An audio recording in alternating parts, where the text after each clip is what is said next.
The Golden Age by Kenneth Grahame. Section 10. Snowbound.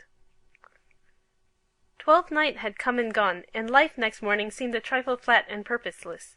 But yester-eve and the Murmurs were here.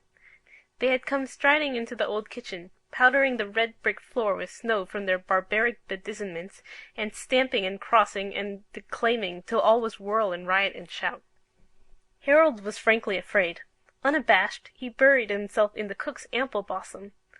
Edward feigned a manly superiority to illusion, and greeted these awful apparitions familiarly as Dick and Harry and Joe. As for me, I was too big to run, too rapt to resist the magic and surprise. Whence came these outlanders, breaking in on us with song and ordered masque, and a terrible clashing of wooden swords?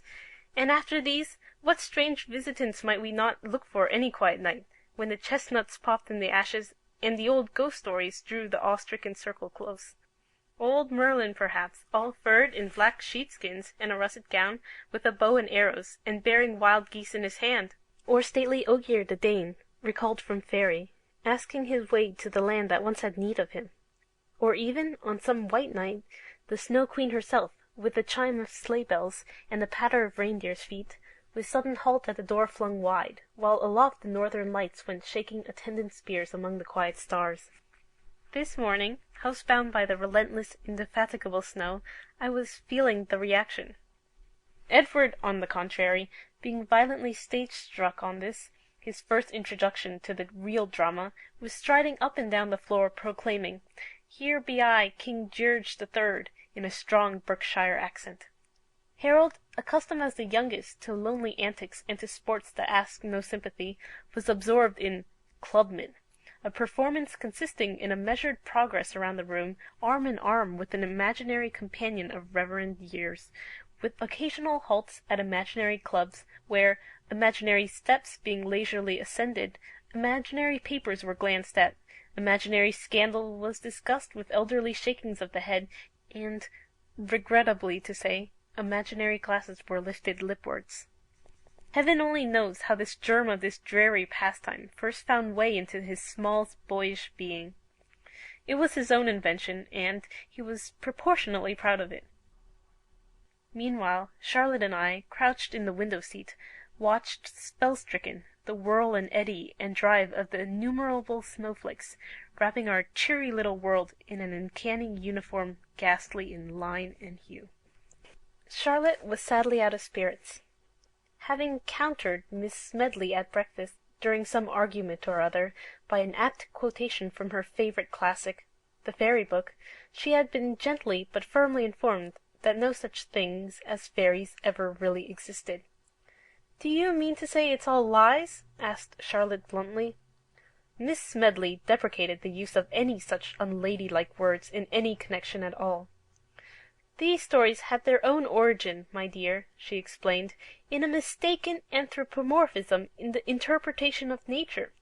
But though we are now too well informed to fall into similar errors, there are still many beautiful lessons to be learned from these "But how can you learn anything," persisted Charlotte, "from what doesn't exist?"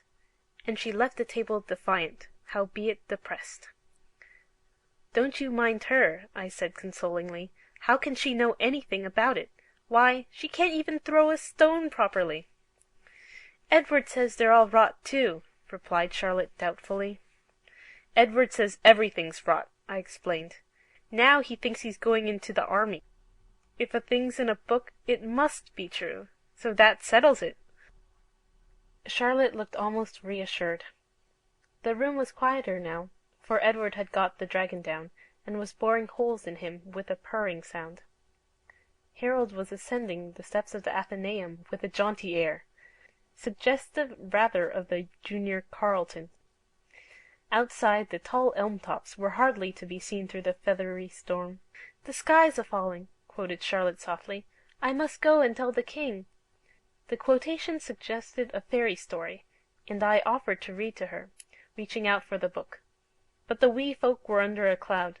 Sceptical hints had embittered the chalice, so I was fain to fetch Arthur. Second favourite was Charlotte for his dame's riding errant, and an easy first with us boys for his spear-splintering crash of tourney and hurdle against hopeless odds. Here again, however, I proved unfortunate. What ill luck made the book open at the sorrowful history of Balin and Balan? And he vanished anon, I read, and so he heard a horn blow, as it had been the death of a beast. That last, said Balin, is blowen for me, for I am the prize, and yet am I not dead. Charlotte began to cry. She knew the rest too well. I shut the book in despair. Harold emerged from behind the armchair. He was sucking his thumb, a thing which members of the Reform are seldom seen to do, and he stared wide-eyed at his tear-stained sister. Edward put off his histrionics and rushed up to her as the consoler, a new part for him. "I know a jolly story," he began. "Aunt Eliza told it to me. It was when she was somewhere over in that beastly abroad." He had once spent a black month of misery at Dinan. "And there was a fellow there who had got 2 storks, and one stork died. It was the she-stork." "What did it die of?" put in Harold. "And the other stork was quite sorry and moped, and went on and got very miserable. So they looked about and found a duck, and introduced it to the stork. The duck was a drake, but the stork didn't mind, and they loved each other and were as jolly as could be. By and by another duck came along, a real she-duck this time, and when the drake saw her he fell in love, and left the stork, and went and proposed to the duck, for she was very beautiful. But the poor stork who was left, he said nothing at all to anybody, but just pined and pined and pined away, till one morning he was found quite dead. But the ducks lived happily ever afterwards." This was Edward's idea of a jolly story. Down again went the corners of poor Charlotte's mouth. Really, Edward's stupid inability to see the real point in anything was too annoying. It was always so. Years before, it being necessary to prepare his youthful mind for a domestic event that might lead to awkward questionings at a time when there was little leisure to invent appropriate answers, it was delicately inquired of him whether he would like to have a little brother or perhaps a little sister. He considered the matter carefully in all its bearings, and finally declared for a Newfoundland pup. Any boy more clegg at the uptak would have met his parents half-way and eased their burdens.